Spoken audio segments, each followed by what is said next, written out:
So ഇന്ന് നമ്മൾ discuss ചെയ്യാൻ പോകുന്ന ടോപ്പിക് സെൽസിനെ പറ്റിയാണ്. ഇനി നമുക്ക് നേരെ MCQയിലോട്ട് പോകാം. നമുക്കറിയാം, നമ്മൾ ഓൾറെഡി പഠിച്ചായിരുന്നു, പ്രൈമറി ഒരു ഇലക്ട്രോ കെമിക്കൽ സെല്ലുകളാണ്. ഇലക്ട്രോ കെമിക്കൽ സെല്ലുകൾ പ്രൈമറി ഉണ്ട്, സെക്കൻഡറി ഉണ്ട്. പ്രൈമറി സെല്ല് എന്ന് പറയുമ്പോൾ നമുക്ക് നോട്ട് റീചാർജബിൾ ആണ്. സെക്കൻഡറി എന്ന് പറയുമ്പോൾ റീചാർജ് ചെയ്യാൻ പറ്റും. അങ്ങനെ ഈ പ്രൈമറി സെൽ എന്ന് പറയുന്നത് ഡിഫറെന്റ് ടൈപ്സ് ആയിട്ട് ക്ലാസിഫൈ ചെയ്തിട്ടുണ്ട്. സെക്കൻഡറി നമ്മൾ ഡിഫറെന്റ് ടൈപ്പ് ആയിട്ട് അല്ലെങ്കിൽ ഡിഫറെന്റ് ടൈപ്സ് ആയിട്ട് നമ്മൾ ക്ലാസിഫൈ ചെയ്തിട്ടുണ്ട്. അപ്പൊ ആദ്യം നമുക്ക് ക്വസ്റ്റ്യനിലോട്ട് നോക്കാം. 8 carbon zinc cells in series have an output of dash volt. Carbon zinc cell എന്നാണ് പറഞ്ഞിരിക്കുന്നത്. കാർബൺ സിങ്ക് സെല്ലിന്റെ വേറൊരു പേരെന്താന്ന് അറിയാവോ? ആർക്കെങ്കിലും അറിയാവോ? കാർബൺ സിങ്ക് സെല്ലിന്റെ വേറൊരു പേരെന്താണ്? പഠിച്ചിട്ടുള്ളതല്ലേ? വോൾട്ടൈക് സെൽ എന്ന് കേട്ടിട്ടുണ്ടോ? കേൾക്കാമോ എല്ലാവർക്കും? കാർബൺ സിങ്ക് സെല്ലാണ്. അതിന്റെ വേറൊരു പേരാണ് വോൾട്ടൈക് സെൽ എന്ന് പറയുന്നത്. ഈ വോൾട്ടൈക് സെല്ലിന്റെ വോൾട്ടേജ് എന്ന് പറയുന്നത് 1.5 വോൾട്ട് ആണ്. ഈ 1.5 വോൾട്ട് ഉള്ള സെല്ലിനെ നമ്മൾ സീരീസ് ആയിട്ട് കണക്ട് ചെയ്യുമ്പോൾ ടോട്ടൽ വോൾട്ടേജസ് ആഡ് ചെയ്ത് വരികയാണ്. അപ്പൊ 8 സെല്ല് നമ്മൾ സീരീസ് ആയിട്ട് കണക്ട് ചെയ്യുമ്പോൾ 8 × 1.5 വോൾട്ട് നമ്മൾ മൾട്ടിപ്ലൈ ചെയ്ത് നോക്കുകയാണെങ്കിൽ നമുക്ക് 12 വോൾട്ട് ആണ് വരുന്നത്. So the total output voltage എന്ന് പറയുന്നത് 12 വോൾട്ട് ആണ്. നമ്മൾ ഓൾറെഡി പഠിച്ചായിരുന്നു, ഗ്രൂപ്പിംഗ് ഓഫ് സെല്ലിനകത്ത് പഠിച്ചായിരുന്നു. പാരലൽ ആയിട്ടും സീരീസ് ആയിട്ടും നമുക്ക് കണക്ട് ചെയ്യാൻ പറ്റും. സീരീസ് ആയിട്ട് കണക്ട് ചെയ്യുമ്പോൾ വോൾട്ടേജ് കൂടുതൽ കിട്ടും. പാരലൽ ആയിട്ട് കണക്ട് ചെയ്യുമ്പോൾ കറണ്ട് ആയിരിക്കും കൂടുതലായിട്ട് കിട്ടുന്നത്. ഓക്കെ, ക്ലിയർ ആണോ എല്ലാവർക്കും? കോപ്പർ സിങ്ക് സെല്ലല്ലേ വോൾട്ടൈക് സെല്ല്? കാർബൺ സിങ്ക് സെല്ലിനെ വോൾട്ടൈക് സെൽ എന്നാണ് വിളിക്കുന്നത് കേട്ടോ. ഓക്കെ, നെക്സ്റ്റ് ക്വസ്റ്റ്യനിലോട്ട് പോകാം. What is the output voltage of lithium cell? Lithium സെല്ലിന്റെ ഔട്ട്പുട്ട് വോൾട്ടേജ് എത്രയാണ്? 2.5 വോൾട്ട്. 2.5 വോൾട്ട് ആണ്. ചിലത് 3.6 വോൾട്ട് ഉള്ളതും ഉണ്ട് കേട്ടോ. അതും കൂടെ നോട്ട് ചെയ്ത് വെച്ചോണം. ലിഥിയം സെൽസ് 2.5 വോൾട്ടും ഉണ്ട്, 3.6 വോൾട്ടും ഉണ്ട്. ഇതിൽ ഏതെങ്കിലും ഓപ്ഷനിൽ വരുവാണെങ്കിൽ ടിക്ക് ചെയ്യാവുന്നതാണ് കേട്ടോ. Okay, next question. Which cell is most often used in digital watches? Digital വാച്ചസിൽ യൂസ് ചെയ്യുന്ന സെല്ല് ഏതാണ്? അറിയാമോ? Mercury cell. Correct option A ആണ്, മെർക്കുറി സെല്ലാണ്. മെർക്കുറി സെല്ല് നമ്മൾ യൂസ് ചെയ്യുന്നത് ഡിജിറ്റൽ വാച്ചസിൽ യൂസ് ചെയ്യാറുണ്ട്. കാൽക്കുലേറ്റേഴ്സ്, ഹിയറിംഗ് എയ്ഡ്സ്, അതേപോലെ ഇലക്ട്രോണിക് എക്യുപ്മെന്റ്സിലെല്ലാം, മിനിയേച്ചർ ഇലക്ട്രോണിക് എക്യുപ്മെന്റ്സിലെല്ലാം മെർക്കുറി സെൽസ് ആണ് യൂസ് ചെയ്യുന്നത്. നമുക്ക് ഇതിനകത്ത് ഇലക്ട്രോലൈറ്റ് എന്ന് പറയുന്നത് ആൽക്കലൈൻ ആണ്. ഇലക്ട്രോഡ്സ് എന്ന് പറയുന്നത് മെർക്കുറി ഓക്സൈഡും സിങ്കും ആണ് ഇലക്ട്രോഡ്സ് ആയിട്ട് നമ്മൾ യൂസ് ചെയ്യുന്നത്. നിങ്ങൾ ഇത് പഠിക്കുമ്പോഴത്തേക്കും എല്ലാ സെല്ലുകളുടെ പേര് എഴുതുക, അതിന്റെ ഇലക്ട്രോലൈറ്റ് എന്താണ്, ഇലക്ട്രോഡ് എന്താണ്, ആനോഡ് കാത്തോഡ് എന്താന്ന് എഴുതുക. അതേപോലെ തന്നെ അതിന്റെ സ്പെസിഫിക് ഗ്രാവിറ്റി എഴുതണം. അതേപോലെ അതിന്റെ വോൾട്ടേജ് എത്രയാണ് എന്നുള്ളത് ഒരു ടേബിൾ ആക്കി എഴുതി പഠിക്കണം. അതിന്റെ ആപ്ലിക്കേഷനും എന്തൊക്കെയാന്നുള്ളത് ഒരു ടേബിൾ ആക്കി എഴുതി പഠിക്കുക. അപ്പം എളുപ്പമായിട്ട് പഠിക്കാൻ പറ്റും. Which is used as an electrolyte in lead acid battery? Lead acid ബാറ്ററിയിൽ യൂസ് ചെയ്യുന്ന ഇലക്ട്രോലൈറ്റ് ഏതാണ്? ഡൈല്യൂട്ട് സൾഫ്യൂരിക് ആസിഡ് ആണ്. ഓക്കെ, കറക്റ്റ് ആൻസർ ആണ്. അടുത്ത question. What is the effect of buckling defect in lead acid battery? Buckling കാരണം എന്താണ് സംഭവിക്കുന്നത് എന്നാണ് ചോദിച്ചിരിക്കുന്നത്. ബക്ലിംഗ് എന്ന് പറഞ്ഞു കഴിഞ്ഞാൽ എന്താന്നാ പറഞ്ഞത്? നമ്മുടെ ഇലക്ട്രോഡ്സ് ബെൻഡ് ചെയ്യാണ് അല്ലേ? അപ്പം ഇതിന്റെ എഫക്ട് എന്താണ്? ബെൻഡിങ് ഓഫ് ദ ഇലക്ട്രോഡ്സ് ആണ് അതിന്റെ എഫക്ട്. ഓപ്ഷൻ ഡി ആണ് correct answer, bending of the electrodes. Next question. Which of the following act as a depolariser in Leclanche cell? Leclanche സെല്ലിൽ യൂസ് ചെയ്യുന്ന ഡീപോളറൈസർ എന്താണെന്നാണ് ചോദിച്ചിരിക്കുന്നത്. എന്താണ് ലെക്ലാഞ്ചെ സെല്ലിൽ യൂസ് ചെയ്യുന്ന ഡീപോളറൈസർ? MnO2 ആണ്. ഓക്കെ, എന്താണ് ഡീപോളറൈസർ എന്ന് പറഞ്ഞു കഴിഞ്ഞാൽ എന്താണ് അറിയാമോ? ഡീപോളറൈസർ എന്ന് പറഞ്ഞു കഴിഞ്ഞാല് നമ്മുടെ ഗ്യാസസിന്, അതായത് ഇലക്ട്രോഡ്സിൽ നിന്നുള്ള ഗ്യാസിനെ റിമൂവ് ചെയ്യാൻ വേണ്ടി നമ്മൾ യൂസ് ചെയ്യുന്ന ഒരു കെമിക്കലാണ് ഡീപോളറൈസർ എന്ന് പറയുന്നത്. അത് നമ്മൾ ലെഗ്രാഞ്ച് സെല്ലിൽ നമ്മൾ യൂസ് ചെയ്യുന്നത് MnO2 ആണ്. So depolariser is used to remove gases from the electrodes. അപ്പൊ അത് ഓർത്തിരുന്നോണം, എങ്ങാനും ചോദിച്ചാൽ എഴുതാം. Next question. The capacity of a storage cell is 2.5 ampere hour. What is the maximum current that can supply for half hour? എന്നാണ് ചോദിച്ചിരിക്കുന്നത്. അപ്പൊ നമുക്കറിയാം ആംബിയർ അവർ എന്ന് പറഞ്ഞു കഴിഞ്ഞാൽ എന്താണ്? Ampere hour is equal to current into time ആണ് അല്ലെ. അപ്പൊ ഇവിടെ നമുക്ക് ആംബിയർ അവർ തന്നിട്ടുണ്ട്, ടൈമും തന്നിട്ടുണ്ട്. അതിനകത്തുനിന്ന് I കാൽക്കുലേറ്റ് ചെയ്യണം. എങ്ങനെ കാൽക്കുലേറ്റ് ചെയ്യാൻ പറ്റും? Ampere hour divided by time ചെയ്യാം. ഇവിടെ എത്ര ആംബിയർ അവർ? 2.5. ഇനി ഇവിടെ ഹാഫ് അവർ എന്നാ പറഞ്ഞിരിക്കുന്നത്. ഹാഫ് അവർ എന്ന് പറയുമ്പോഴത്തേക്കും നമ്മൾ ഡിവൈഡഡ് ബൈ എത്ര വെച്ചാണ് ടൈം എടുക്കേണ്ടത്? Half hour. അപ്പം 1/2 അല്ലെങ്കിൽ 0.5 എടുക്കുക. That is 2.5 divided by 0.5. എത്ര വരും നിങ്ങൾക്ക്? ആൻസർ എത്ര വരും? കാൽക്കുലേറ്റ് ചെയ്ത് 5. സോ 5 ആംബിയർ ആണ് മാക്സിമം കറണ്ട് സപ്ലൈ ചെയ്യാൻ പറ്റുന്നത്. ക്ലിയർ ആണല്ലോ അല്ലെ? അടുത്ത ക്വസ്റ്റ്യനിലോട്ട് പോകാം. Sedimentation in lead acid batteries occurs due to. Sedimentation എന്തുകൊണ്ടാണ് ഒക്കർ ചെയ്യണെന്നാണ് ചോദിച്ചിരിക്കുന്നത്. എന്തുകൊണ്ടായിരിക്കും? Over charging at high rate. Over charging ആണ്. അത് ഓർത്തിരുന്നോണം. നമ്മൾ ഓരോന്ന് പഠിച്ചായിരുന്നു. ബക്ലിംഗ് എപ്പോഴാണ്, അതേപോലെ സൾഫേഷൻ എപ്പോഴാണ്, സെഡിമെന്റേഷൻ എപ്പോഴാണ് എന്നുള്ളത് പഠിച്ചായിരുന്നു. അപ്പൊ ആ ഒരു രീതിയിൽ പഠിച്ചിരിക്കുക. ഏതൊക്കെ സൈക്കിളിലാണ് ഉണ്ടാകണേന്ന് പഠിച്ചിരിക്കുക. അപ്പം അത് ഓർത്തിരിക്കാൻ പറ്റും. സോ കറക്റ്റ് ആൻസർ എന്ന് പറയുന്നത് over charging at high rate ആണ്. Next question. Specific gravity of electrolyte can be measured by. Specific gravity എങ്ങനെയാണ് അളക്കുന്നത് എന്നാണ് ചോദിച്ചിരിക്കുന്നത്. എങ്ങനെയാണ് അളക്കുന്നത്? ഏത് മെഷർമെന്റ്, ഏത് method? Hydrometer.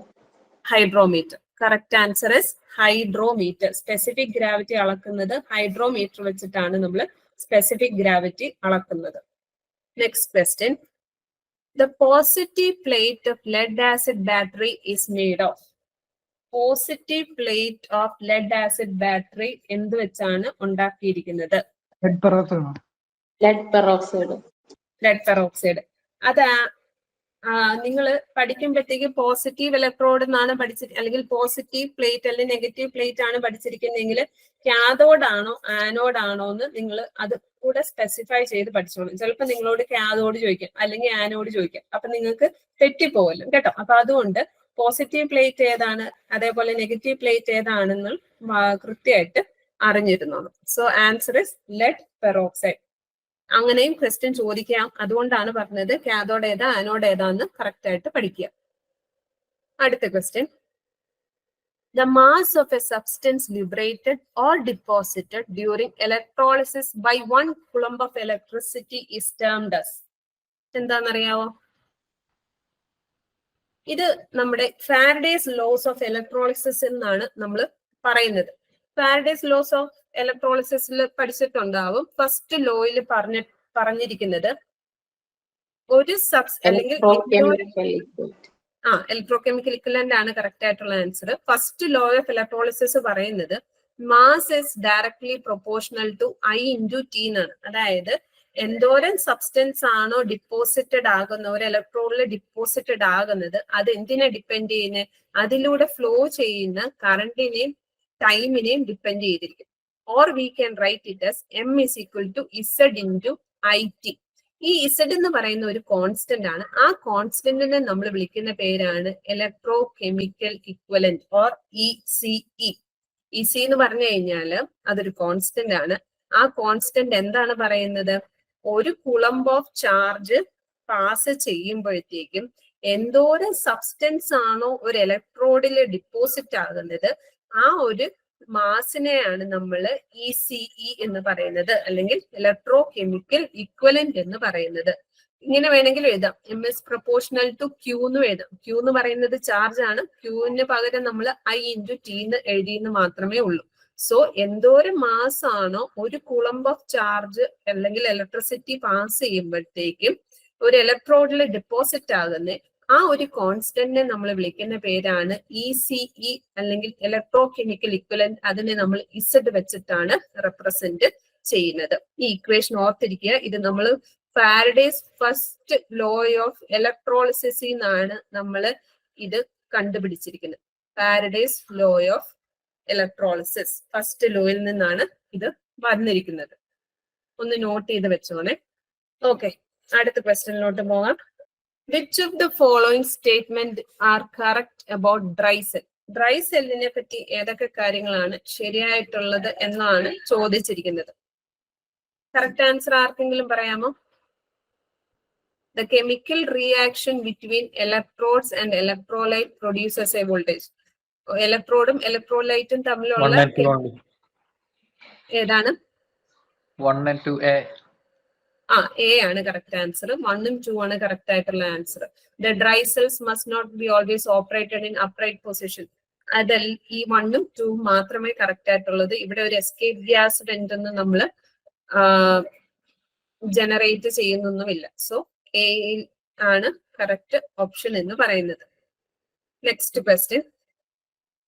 The bending of electrodes in lead acid cell due to overcharging is called as.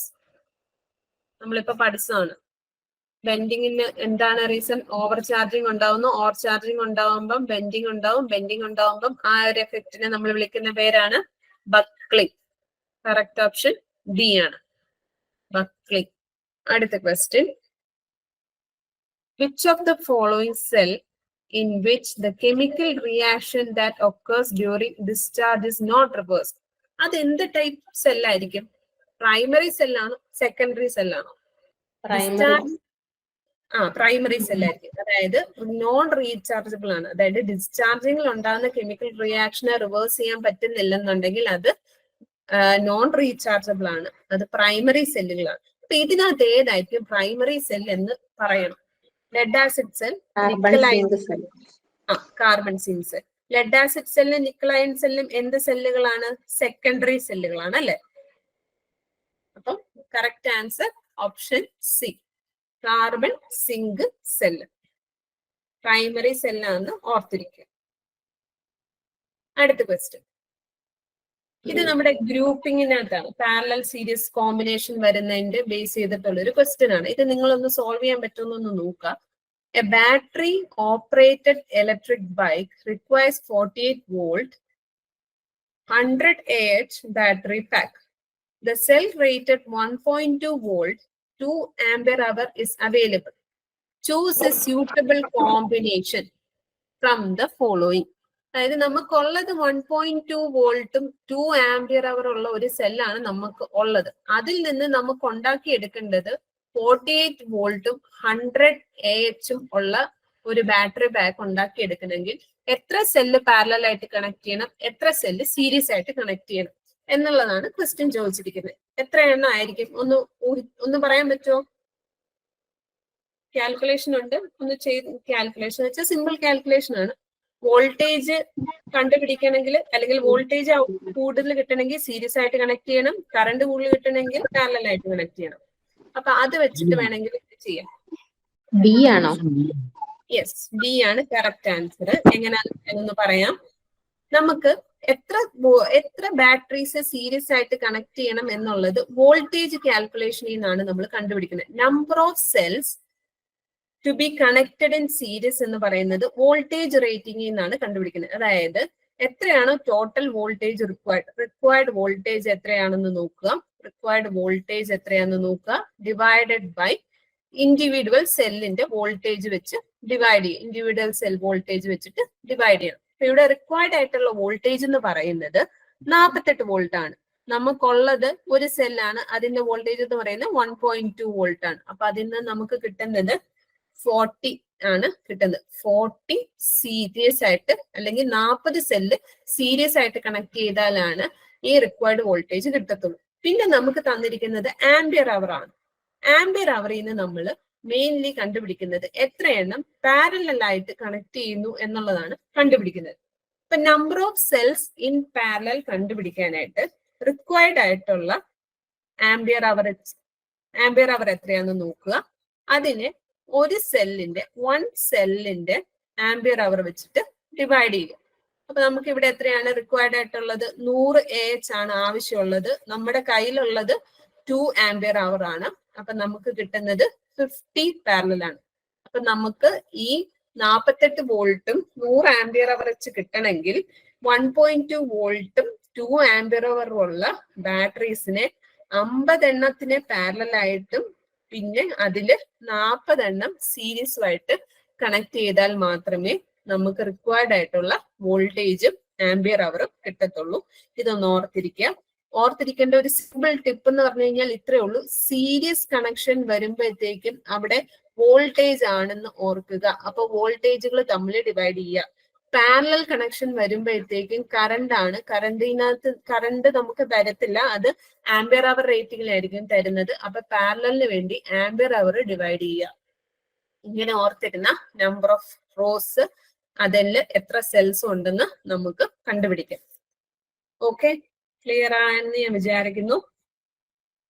അടുത്ത question, capacity of a dry cell is. Capacity of a dry cell എന്ന് പറയുന്നത് എന്താണെന്നാണ് ചോദിച്ചിരിക്കുന്നത്, അല്ലെങ്കിൽ അത് എപ്പോഴാണ് കൂടുതൽ ആകുന്നത് എന്നാണ് ചോദിച്ചിരിക്കുന്നത്. Correct answer, more when it supplies current intermittently. Continuously supply ചെയ്യാതെ അത് ഇടയ്ക്കിടയ്ക്ക് സപ്ലൈ ചെയ്താൽ മാത്രമാണ് capacity of a dry cell എന്ന് പറയുന്നത് കൂടുതലാകുന്നത്. അത് ഒന്ന് നോട്ട് ചെയ്ത് വെച്ചേക്ക്. ഓക്കെ, ഓപ്ഷൻ സി ആണ് correct answer. Next question, in lead acid cell on discharging both the plates change and become. Discharge ചെയ്യുമ്പോൾ ലെഡ് ആസിഡ് സെല്ലിലെ ഇലക്ട്രോഡും കാഥോഡിനും എന്തായിട്ട് മാറും എന്നാണ് ചോദിച്ചിരിക്കുന്നത്. എന്തായിട്ടാണ് മാറുന്നത്? ലെഡ് സൾഫേറ്റ് ആണ്. ലെഡ് സൾഫേറ്റ് ആണ്. ഓർത്തിരിക്കുക, ലെഡ് സൾഫേറ്റ് കട്ടി പിടിക്കുന്നതുകൊണ്ടാണ് സൾഫേഷൻ ഉണ്ടാകുന്നത്. അങ്ങനെ ഒന്ന് ഓർത്തിരുന്നാൽ മതി. അപ്പൊ ഡിസ്ചാർജിങ് സമയത്താണ് സൾഫേഷൻ ഉണ്ടാകുന്നത്. സൾഫേഷൻ ഉണ്ടാകുന്നത് ഓവർ ഡിസ്ചാർജിങ് സമയത്താണ്. അതിന്റെ റീസൺ ലെഡ് സൾഫേറ്റ് എന്ന് പറയുന്നത് കട്ടി പിടിക്കുന്നത് കൊണ്ടാണ് ഉണ്ടാകുന്നത്. അതൊന്ന് ലിങ്ക് ചെയ്ത് പഠിക്കുക. Okay, next question. Answer D ആണ് കേട്ടോ. Next question, parallel grouping of cell is done to. എന്തിനാ? നേരത്തെ ഞാൻ പറഞ്ഞാണ് പാരലൽ ഗ്രൂപ്പിംഗ് ചെയ്യുന്നത് എന്തിനു വേണ്ടിയിട്ടാണ്? Increase current capacity. Series grouping ആണെങ്കിൽ എന്തിനായിരിക്കും നമ്മൾ ചെയ്യുന്നത്? ഇൻക്രീസ് വോൾട്ടേജ് കപ്പാസിറ്റിക്ക് വേണ്ടിയിട്ട്. വോൾട്ടേജ് കപ്പാസിറ്റി കൂട്ടാൻ വേണ്ടിയിട്ടാണ് സീരീസ് ചെയ്യുന്നത്. പാരലൽ ചെയ്യുന്നത് കറണ്ട് കപ്പാസിറ്റി കൂട്ടാൻ വേണ്ടിയിട്ടാണ്. ഓക്കെ, കറക്റ്റ് ഓപ്ഷൻ എ ആണ്. അടുത്ത question, electrolyte used in Edison cell. Edison സെല്ലിൽ നമ്മൾ യൂസ് ചെയ്യുന്ന ഇലക്ട്രോലൈറ്റ് ഏതാണ്? KOH ആണ്. KOH ആണ്. കറക്റ്റ് ആൻസർ KOH ആണ്. അപ്പൊ അത് എപ്പോഴും ഓർത്തിരുന്നാണ് നിങ്ങൾ. കുറച്ചധികം സെല്ലുകൾ ഉള്ളപ്പോൾ നിങ്ങൾ ഇത് മാർക്കാൻ ചാൻസ് ഉണ്ട്. അതുകൊണ്ട് ടേബിൾ ആയിട്ട് എഴുതി നിങ്ങൾ പഠിക്കുക. ഏത് സെല്ല് ഏതാന്ന് എഴുതുക. പ്രൈമറി ആണോ സെക്കൻഡറി ആണോ, പ്രൈമറി ബാർ സെക്കൻഡറി ആണോ എന്ന് എഴുതുക. പ്രൈമറി ആണോ സെക്കൻഡറി ആണോ എന്ന് എഴുതണം. പ്രൈമറി ആണോ സെക്കൻഡറി ആണോ എന്ന് അതിൽ എഴുതുക. അതേപോലെ തന്നെ അത് കഴിഞ്ഞിട്ട് അതിൽ നിങ്ങൾ ഇലക്ട്രോലൈറ്റ് ഏതാണ് യൂസ് ചെയ്യുന്നതെന്ന് എഴുതുക. അത് ഉറപ്പായിട്ട് നിങ്ങൾ ഇന്ന് തന്നെ പഠിക്കുകയാണെങ്കിൽ അത്രയും നല്ലത്. സെല്ല് എഴുതുക, പ്രൈമറി ബാർ സെക്കൻഡറി ആണോ എന്ന് എഴുതുക. ദെൻ അതിനകത്ത് യൂസ് ചെയ്യുന്ന ഇലക്ട്രോലൈറ്റ്, ദെൻ അതിൽ യൂസ് ചെയ്യുന്ന ഇലക്ട്രോഡ്സ്, അതായത് കാഥോഡും ആനോഡും എഴുതി വെക്കണം. പിന്നെ അതിന്റെ വോൾട്ടേജ് എത്രയാന്ന് എഴുതി വെക്കണം. അതേപോലെ തന്നെ അതിന്റെ സ്പെസിഫിക് ഗ്രാവിറ്റി എന്താന്നുള്ളത് എഴുതി വെക്കുക. ദെൻ അതിന്റെ ആപ്ലിക്കേഷനും കൂടെ ഒന്ന് നോട്ട് ചെയ്ത് പോവുക. ഇത്രയും ഒന്ന് നോട്ട് ചെയ്ത് പോയി കഴിഞ്ഞാൽ ഇതിനകത്ത് നിന്ന് വരാവുന്ന മിക്കവാറും വരുന്ന ക്വസ്റ്റ്യൻസ് എല്ലാം നിങ്ങൾക്ക് കംപ്ലീറ്റ്ലി കിട്ടും. ഓക്കെ, അത് ഇന്ന് തന്നെ ചെയ്യുക. ഏറ്റവും നന്നായി ഇന്ന് തന്നെ ചെയ്യുവാണെങ്കിൽ അതങ്ങ് തീർന്നോളും. Okay, next question, in simple voltaic cell zinc plate is amalgamating with mercury to prevent. എന്തിനു വേണ്ടിയിട്ടാണ് നമ്മൾ വോൾട്ടൈക് സെല്ലിൽ അമാൽഗമേറ്റിംഗ് ചെയ്യുന്നത്, അല്ലെങ്കിൽ എന്തിനു വേണ്ടിയിട്ടാണ് അത് ചെയ്യുന്നത്? എന്തിനു വേണ്ടിയിട്ടാണ് അത് ചെയ്യുന്നത്? Local action. അതെ, ലോക്കൽ ആക്ഷൻ കുറയ്ക്കാൻ വേണ്ടിയിട്ടാണ് അത് ചെയ്യുന്നത്. എന്താണ് ലോക്കൽ ആക്ഷൻ എന്ന് അറിയാമോ? ലോക്കൽ ആക്ഷൻ എന്തിനു വേണ്ടിയിട്ടാണ് ചെയ്യുന്നത്? അത് മിക്കവാറും ഉണ്ടാകുന്നത് സിങ്ക് ഇലക്ട്രോഡിൽ ഇമ്പ്യൂരിറ്റീസ് ഉണ്ടാവുകയാണെങ്കിലാണ് ഈ ലോക്കൽ ആക്ഷൻ മെയിൻലി ഉണ്ടാകുന്നത്. ഇപ്പൊ ലോക്കൽ ആക്ഷൻ എന്താന്ന് വെച്ച് കഴിഞ്ഞാല്, it is the discharging of current by a battery. എന്ന് പറഞ്ഞു കഴിഞ്ഞാൽ എക്സ്റ്റേണൽ ലോഡ് ഇല്ലെങ്കിൽ, ലോഡ് കണക്ട് ചെയ്തിട്ടില്ലെങ്കിൽ നമ്മുടെ ബാറ്ററി കണ്ടിന്യൂസ്ലി ഡിസ്ചാർജ് ചെയ്തുകൊണ്ടിരിക്കുകയാണെങ്കിൽ അതിനെയാണ് നമ്മൾ ലോക്കൽ ആക്ഷൻ എന്ന് പറയുന്നത്. അത് മെയിൻലി ഉണ്ടാകുന്നത് സിങ്ക് ഇലക്ട്രോഡിൽ ഇമ്പ്യൂരിറ്റീസ് ഉണ്ടെങ്കിലാണ് ഈ ലോക്കൽ ആക്ഷൻ ഉണ്ടാകുന്നത്. അതിന് വേണ്ടിയിട്ട് നമ്മൾ ചെയ്യുന്നതെന്ന് പറഞ്ഞു കഴിഞ്ഞാൽ നമ്മുടെ സിങ്ക് പ്ലേറ്റിനെ മെർക്കുറി വെച്ചിട്ട് അമാൽഗമേറ്റിംഗ് ചെയ്യും. എന്ന് പറഞ്ഞു കഴിഞ്ഞാൽ നമ്മൾ ആദ്യമേ ഈ സിങ്ക് പ്ലേറ്റിനെ ഒരു ഡൈല്യൂട്ട് സൾഫ്യൂരിക് ആസിഡിൽ മുക്കി വെച്ച് കുറച്ചു നേരത്തേക്ക് മുക്കി വെക്കും. അതിനുശേഷം അതിന്റെ പുറമെ മെർക്കുറി വെച്ച് റബ് ചെയ്യും. അതാണ് അമാൽഗമേറ്റിംഗ് എന്ന് പറയുന്നത്. അത് ലോക്കൽ ആക്ഷൻ ഒഴിവാക്കാൻ വേണ്ടിയിട്ടാണ്. ലോക്കൽ ആക്ഷൻ ഉണ്ടാകുന്നതിന്റെ മെയിൻ റീസൺ എന്ന് പറയുന്നത് സിങ്ക് ഇലക്ട്രോഡിൽ ഉണ്ടാകുന്ന ഇമ്പ്യൂരിറ്റീസ് കാരണമാണ് അങ്ങനെ ഉണ്ടാകുന്നത്. അതായത് കാർബൺ, അയൺ അങ്ങനെയുള്ള ഇമ്പ്യൂരിറ്റീസ് ഒക്കെ വരുന്നത് കൊണ്ടാണ് ഈ ഒരു ലോക്കൽ ആക്ഷൻ എന്ന് പറയുന്ന പ്രോസസ്സ് നടക്കുന്നത്. നോട്ട് ചെയ്ത് വെച്ചേക്കുക, ഇന്റർ കണക്ട് ചെയ്ത് പഠിക്കുക.